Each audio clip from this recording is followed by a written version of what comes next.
Greetings and good afternoon from Rotterdam in the western area of the Netherlands. Today we are visiting the Rotterdam Zoo, an attraction I'd highly recommend visiting if you have the chance. Unlike most zoos which are open year-round, the Rotterdam Zoo is only open during the winter and summer holidays from 9 a.m. to 6 p.m. As usual, entering the zoo is quite easy, and before long we can begin exploring.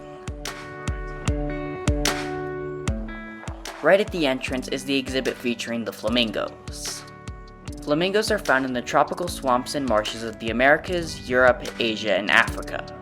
There are 3 different species: the greater flamingo from the eastern hemisphere, and in the western hemisphere, the American and Chilean flamingos. All 3 species share the same habit of hunting shrimp. The flamingos will stand where the water is shallow enough and scoop up any shrimp that gets close enough with their curved beaks. As you can see, these flamingos are rather white, which means that they haven't been eating much shrimp, which gives them the pink color they're known for. During the breeding season, flamingos will build their nests out of mud and rocks, as these few are doing here right now.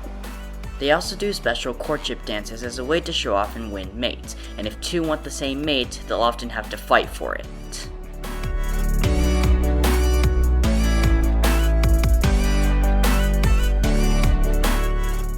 A little bit past the flamingos are the galata baboons. Found in the highlands of Ethiopia, gelatas are some of the biggest baboons in the world. As with most primates, these baboons are highly social, with a troop usually consisting of around 10 individuals. This is usually several females and their offspring, with 1 adult male leading the troop. During the breeding season, males will often fight over mates as with many creatures. When this happens, males will flip their lips backwards and expose their front teeth as a way to challenge their rivals. Speaking of which, I managed to get an up-close shot of the alpha male while at the exhibit, so enjoy this clip before we move on.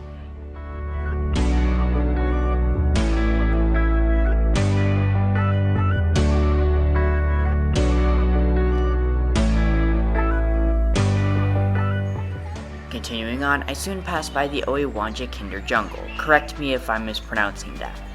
This small playground is a place where kids can have fun while at the zoo. This stuff was a little bit old school for me, so I soon moved on. Coming up in this exhibit are the gorillas, who are unfortunately nowhere to be seen.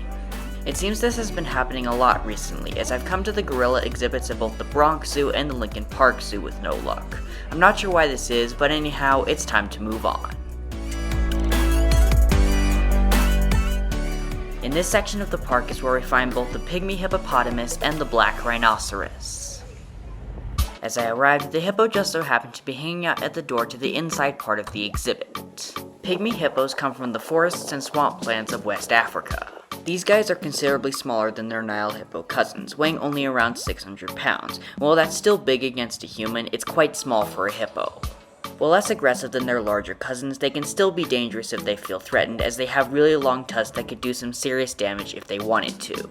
As cool as these animals may be, they're facing serious threats in the wild. Due to habitat loss and hunting, there are currently less than 3,000 pygmy hippos left, and if we don't act fast, they could face extinction sooner than later.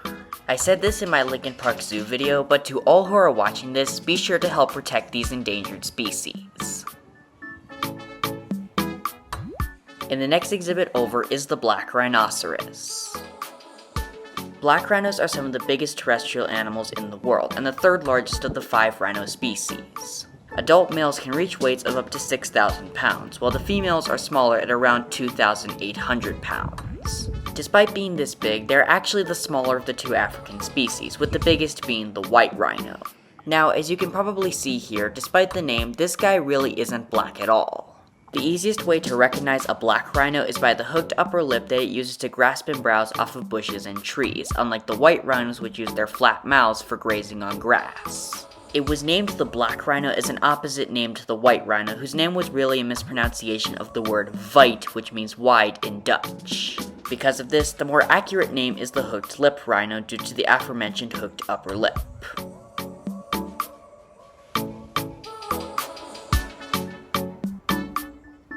As I headed to the other side of the exhibit, I soon saw another rhino, this being the zoo's female.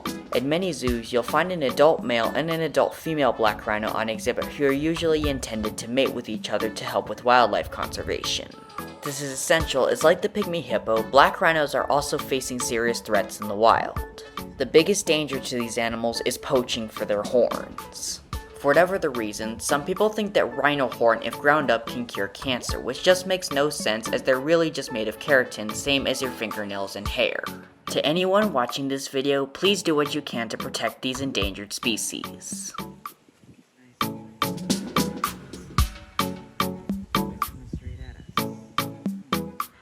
Just past the rhinos is the exhibit where you'll find a small herd of red buffalo. Also known as the dwarf forest buffalo, red buffalo are found in the jungles of western and central Africa.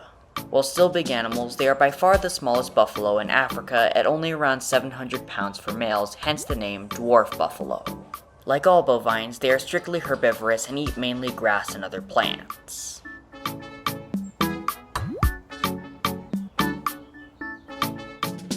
A little further down the trail in this multi-species exhibit are a few zebra and ostriches.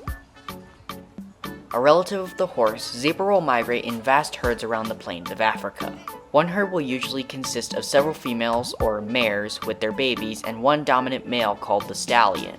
These large animals are a favorite prey of several predators such as lions, hyenas, and wild dogs. While I was here, one of the ostriches came very close to the fence, allowing me to get some good views. Ostriches are the largest birds in the world, standing up to 9 feet tall at head height and weighing up to 320 pounds. Those long legs allow them to run at speeds of 60 miles per hour, making them the fastest of all bipedal animals. As well as running fast, they can also use their legs to deliver a strong kick with a force of around 2,000 psi, which is potentially enough force to keep large predators like lions at bay. A lot of you may not have known this, but ostriches have the biggest eyes of any land animal relative to head size, measuring about 2 inches across. One easy way to tell whether an ostrich is male or female is by the color of the feathers. Male ostriches have black feathers and a pink neck and legs, while the females have brown feathers and a more grayish neck and legs. The reason for this is that because the females are guarding the eggs and chicks, they need to be more brown to blend in with the dirt to make it harder for predators to find her. This is a common thing among birds for these aforementioned reasons.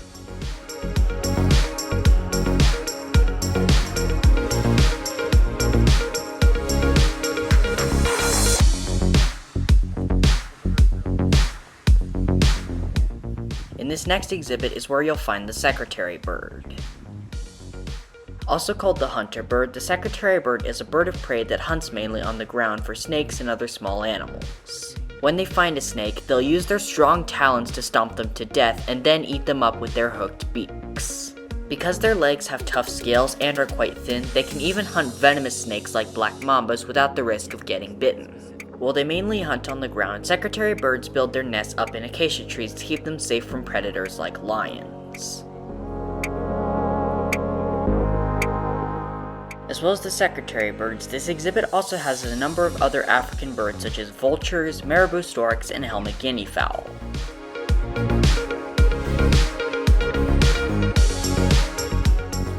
And the next exhibit is an animal that is actually extinct in the wild and can only be seen at a zoo. In this enclosure here are a few mohord gazelle. Correct me if I'm mispronouncing that. These antelope lived in northern Africa in areas like the Sahara Desert until they faced extinction in 1968. While no known animals still survive in the wild, many zoos still house them on exhibits such as Frankfurt, Madrid, St. Louis, Cincinnati, Columbus, and of course Rotterdam. Currently, many of those zoos are working hard to reintroduce this species into the wild and are currently working on doing so in parts of Morocco. Right now, we can only hope for the best and pray that this species will survive in the future. To all who are watching this video, please do what you can to help protect these endangered species. Over here is the king of all beasts, or so people call them, the lion. One thing that's cool about the lion exhibit in Rotterdam is this old safari truck that you can get into to get a look. Looking from the truck, 2 lions are resting in the shade. Lions are some of the most powerful predators in Africa and the second largest wildcat behind only the tiger. Adult males can weigh up to 550 pounds while the females are smaller at around 350 pounds. While most other cats are solitary and hunt alone, lions hunt in groups called prides. A pride usually consists of several females and their cubs with one adult male leading the group. Usually, females will go out hunting for prey like wildebeest, zebra, warthog, and antelope with a few staying behind to take care of the cubs. Meanwhile, males will go out and patrol the territory to ensure that no strange lions intrude. When doing this, male lions will often roar across their territory to let other lions know of their presence. Lions are the loudest cats in the world, with their roars able to be heard from over 5 miles away. Heading towards the northwestern area of the park brings us to the exhibit for Asian animals. First to see in this section are the Asian elephants. Asian elephants are the second largest land animals in the world and are only slightly smaller than the African elephant. Adult males can reach weights of up to 15,000 pounds, while the females can weigh up to 10,000 pounds. You can recognize an Asian elephant by their smaller ears and bumpier head. As well as being large, they are also quite strong. By far the longest nose of any animal, an elephant's trunk alone has 140,000 muscles, which is far more than the entire human body with only 639. This means that Asian elephants can use their trunks to grasp food off of trees, bushes, and grass, drink water without bending over, give mud and death spas as these guys are doing here, fight for dominance, and even fight off predators like tigers. Now, chances are you've heard this sentence in the movies, an elephant never forgets. That's definitely an overstatement, but it's true that elephants are known for their great memories. This comes in handy as both African and Asian elephants are constantly migrating all over the place to find resources. Having great memories allows them to remember where food and water is at certain times of year. Unfortunately, elephants are under the threat of poaching for their ivory tusks, which are often used for decoration. As of recently, elephants are now considered an endangered species, with over 30,000 being killed each year. Once again, to anyone watching this video, please do what you can to protect these endangered species. On the other side of the trail from the elephants is the Malayan tapir. Malayan tapirs are the largest species of tapir and the only species found in Asia. The other 3 species are found in South and Central America. They're the South American tapir, the mountain tapir, and the Baird's tapir, correct me if I'm mispronouncing that. While nowhere near as long as an elephant's, tapirs are known for having longer noses that hang over their lower jaw. A little bit down the trail is the section of interior exhibits. The layout of this exhibit certainly gives the feeling of being in the jungle, which makes sense seeing as a lot of creatures here are from that kind of environment. I unfortunately didn't see most of the animals in the enclosures here. While I didn't see them, I could hear quite a few calls while in this exhibit, so listen here.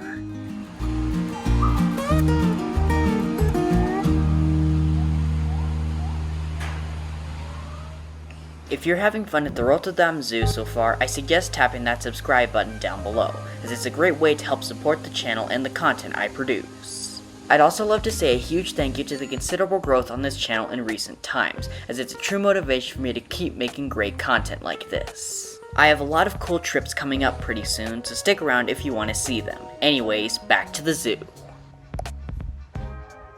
Out in this field exhibit here are the camels. Camels come from the harsh deserts of northern Africa and the Middle East. Living in some of the harshest environments in the world, camels need a lot of water in order to survive. Because watering holes or oases are few and far between, camels can store water in their humps on the back so that they don't go thirsty. This allows camels to last longer in the desert without drinking.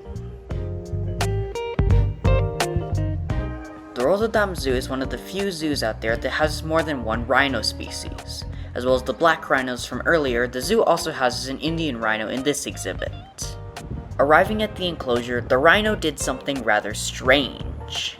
As it got up from its nap, it stretched out its front hooves in a downward dog motion. I've seen dogs do this plenty of times, but it was rather weird seeing a rhino do it.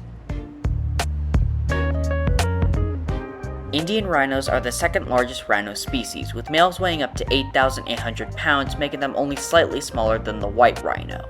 Females, on the other hand, are considerably smaller, weighing around 3,500 pounds. Unlike the African black and white rhinos, which have 2 horns as you probably saw earlier, Indian rhinos only have 1 horn, which is why they're also called the greater one-horned rhino.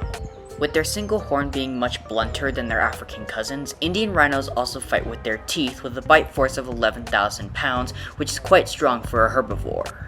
As you probably see, the skin on this Indian rhino is folded in looking almost like bolted on armor, which also gives it the nickname the boilerplate rhino. All 5 rhino species are pachyderms, which means animals with thick skin. While African rhinos usually go into mud to cool off, Indian rhinos will go into water for that purpose. Being more adapted to swamps and jungles, they're better at getting around in deeper water compared to the 2 African species which are mainly adapted to the savanna. Like all rhinos, Indian rhinos are seriously threatened by poaching for their horns. Luckily, their numbers have recovered greatly over the years. In the early 1900s, their numbers were down to as low as 12 individuals remaining due to poaching and habitat loss. At that point, extinction seemed all but certain, but over the years, the population slowly increased. As of now, there are a little over 4,000 Indian rhinos alive today, with most residing in Kaziranga National Park in northern India.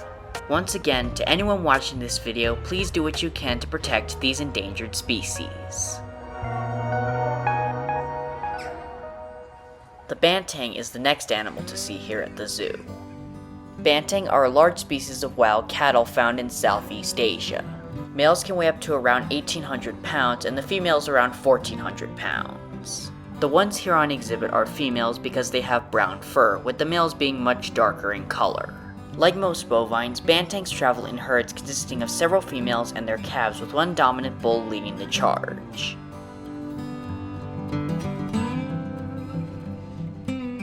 Bearded monkeys were in this enclosure, a species I don't happen to know a whole lot about. As the clock ticked past 1 p.m., I was getting pretty hungry, so I headed over to the nearest cafe to grab some lunch. Given my hunger, I was looking forward to having a nice cheeseburger, and while I did get a burger, it wasn't what I was hoping for. The burger had a lot of veggies inside which weren't my thing instead of cheese. To add to that, the bread and burger patty were rather bland and just didn't make my dish. At least the french fries were alright. I'm sure some of you out there like this meal, but it's not for me.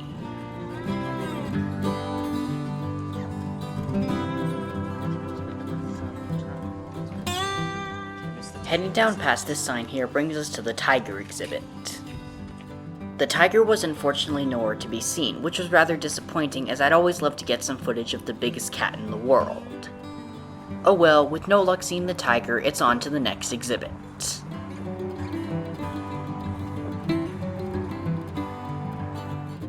We soon find the llamas a few exhibits further down. Llamas are in the Camelidae family, which also includes the camels we saw earlier. They are mainly found in the highlands of South America in areas such as Peru. Local people in that area have domesticated these animals for almost 7,000 years, and have used them for transportation, wool, meat, and for guarding, among others.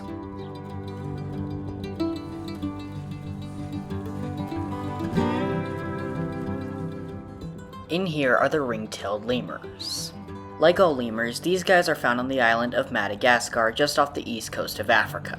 As with most primates, they mainly live in troops consisting of several males and females with their babies, with one alpha female in the lead. Lemurs lead a very matriarchal society, with the leader always being female. The ringtails have a rather interesting way of combat. What they'll do is rub their scent glands on their tails and then flick them at each other's faces in what's called a stink fight. While the scent isn't strong enough for a human to smell, it can be stinky enough to make a lemur back down. The prairie dogs are what we find next. Well, not really dogs at all, these ground squirrels are found on the American plains and are one of the most numerous animals out there. They mostly live underground and will dig burrows to make their homes. Despite being so small, more grass is eaten by prairie dogs than any other species on the plains. They eat even more grass than large animals like the American bison do. Speaking of American bison, they're in the next exhibit. As I touched on just now, American bison are also found on the plains of North America. They are by far the largest land animal in the Western Hemisphere, with large males weighing over a ton. While they do still roam the plains today, their numbers used to be greater. Their numbers used to be huge, with over 60 million bison roaming North America, but when European settlers came to the Americas, their numbers were almost completely wiped out, with only about 500 remaining. Luckily, their numbers have recovered to around 500,000 surviving today, and while that's definitely a recovery, it's nowhere near what they used to be.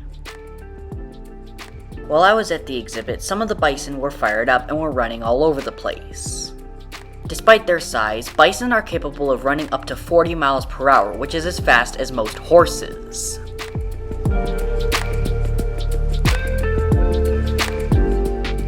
A little bit past the bison is where we find one of the most powerful predators in the world.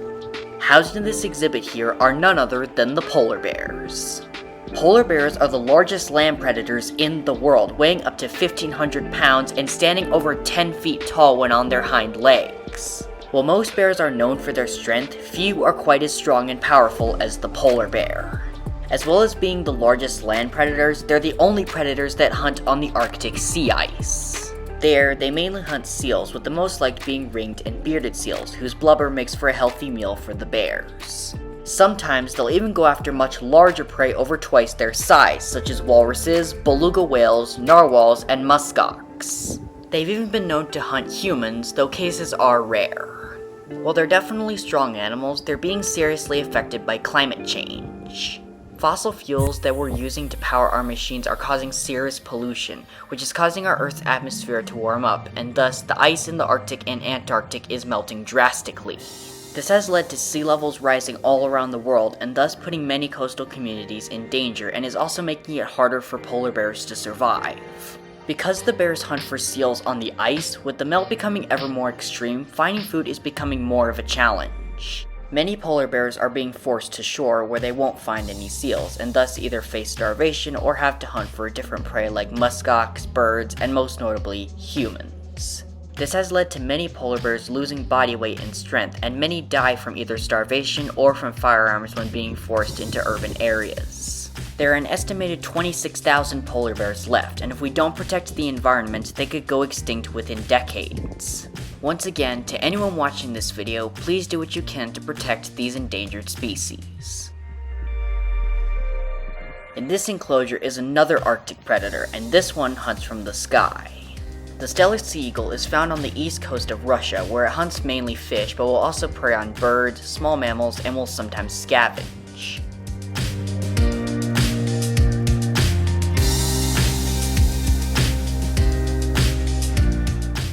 And in here is another Arctic predator, the Arctic fox. These foxes mainly hunt birds during the summertime when they raise pups. During the wintertime, however, when there are no birds around, they mainly scavenge from leftover kills from polar bears. As you can see, this fox has the winter white coat, but during the summer, they'll lose that fur and turn brown.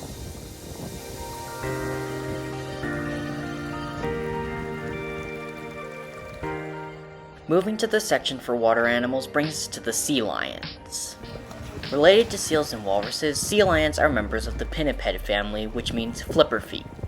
The main way to tell seals and sea lions apart is that while seals have their tail flippers pointed straight backward, sea lions have their tail flippers turned forward, allowing them to basically walk on their flippers. Like all pinnipeds, they use their flippers to chase down fish and escape predators in the water. Next to the sea lions are a few ducks, guillemots, and puffins. Guillemots are a type of seabird found in the Arctic, where they mainly hunt fish like Arctic cod. To avoid predators like polar bears and Arctic foxes, they usually nest high on cliffs, which are places extremely dangerous for those predators to reach.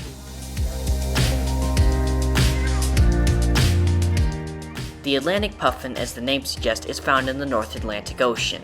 With their large beaks, they can catch a lot of sand eels at once. However, they, like polar bears, are also affected by climate change. With the ocean temperatures warming up, the sand eels are forced further and further out to sea, causing the puffins to fly further to find food.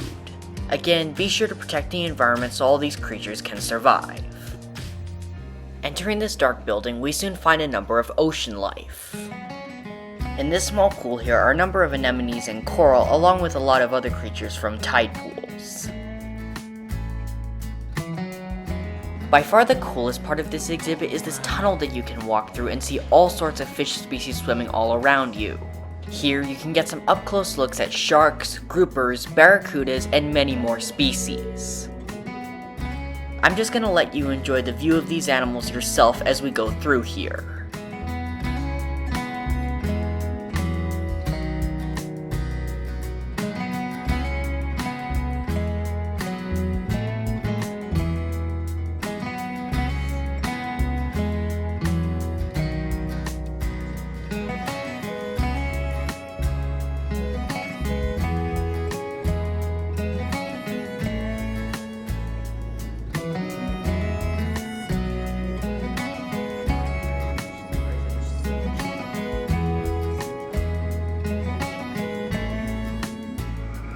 As I passed by the penguins and the tortoises, I soon noticed that the departure time for my train back to Utrecht was slowly approaching, which means it's now time to wrap up our visit at the Rotterdam Zoo. If you enjoy my videos, I suggest clicking a like and subscribing to the channel if you haven't. I'd also love to say a huge thank you to the considerable growth on this channel in recent times, as it's true motivation for me to keep making great content like this. There's a lot of great content coming up very soon on this channel, so stick around if you want to see it. Anyways, that concludes today's video. I hope you enjoyed the visit and I will see you all next time. Take care.